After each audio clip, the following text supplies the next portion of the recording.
ကြော်လဲဘာထူးစားလဲဆိုတော့သူ့ရဲ့ချီဘွားလေအိမ်မှာဒီဗီဒီယိုရိုက်ပြလို့မရသူရဲ့ချီဘွားကျတော့မဲတူးနာချီဘွားလက်ဘွားမှာလက်ဘွားပေါ့နော်မကျသူ့လုံးဝသူဆရာလေးကသူစော့နေကျန်လို့သူ့အိမ်မှာကျတဲ့အဖိုးဖွားနေရဆက်မှာသူရဲ့ချီဘွားလက်ဘွားဆိုမဲတူးနာပေါ့နော်သူကတကယ်ဆိုလို့ရှိရင်ကြောင်ဆိုလို့ရှိရင်ပေါ့နော်ကြောင်ရဲ့ထုံးစံဆိုလို့ရှိရင်ချီလက်၅ကြောင်ရှိတယ်ချီတော့မှ၄ကြောင်ရှိတယ်သူကချီတော့၅ကြောင်ပါတယ်လက်၅ကြောင်ပါတယ်ပေါ့နော်လူလိုမျိုးဖြစ်သွားရပေါ့နော်ဒီကြောင်ကလေးထူးစားတာတစ်မျိုးရှိတယ်ပေါ့နော်မကြီးသူချီဘွားမဲမဲလက်ဘွားလက်မဲမဲဒါသူ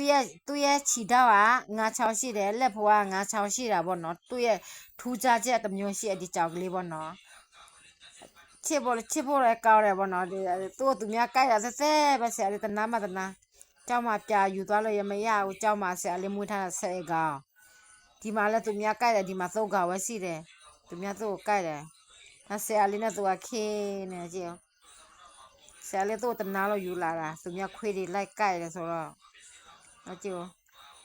အစားသူမရွေးဘူးဒီကြောင်လေးကတမျိုးကကောင်းတယ်ဒီအေးမဆရာလေးမွေးတဲ့ကြောင်မ3ကောင်ကအစားရွေးတာပေါ့နော်ကြောင်ကမွေးတဲ့ကြောင်လဲအဲ့လိုပဲအစားရွေးဒီကောင်မှဒီကောင်ကဘာမှမယူသူ့ကျွေးသူ့ဘာပဲကျွေးသူကိုလိုစားတယ်ကြက်သားတွေတို့ဝက်သားတို့ကိုလိုသူစားတာပေါ့နော်ဒီကကြောင်ကမစားဘူးဒီအေးကဆရာလေးမွေးတဲ့ကြောင်မစားဘူးဒီကောင်လဲကိုလိုစားတယ်ဆက်ကနာပေးလဲမှတ်တယ်ဆရာလေးပေးအိမ်မဲ့တယ်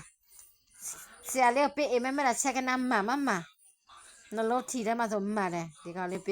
ပေးထားတာညတော့လည်းဆရာလေးတခါပေးပြီးညနေကြပါပေးမလဲမသိဘူး